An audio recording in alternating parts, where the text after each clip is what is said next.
Hi guys, in this video we're going to take a look at how you can set the number of preview lines to show in the mail message list on the iPhone 15 series.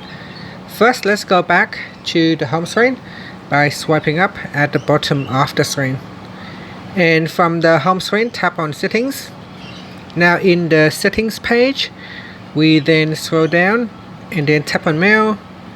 Next, go down to the message list section and then tap on preview.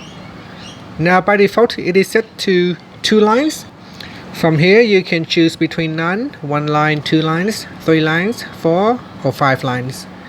And that's it. So select one of the options and then tap on the back key to return back to the settings page, or swipe up to go back to the home screen. Thank you for watching this video. Please like and subscribe to my channel for more videos.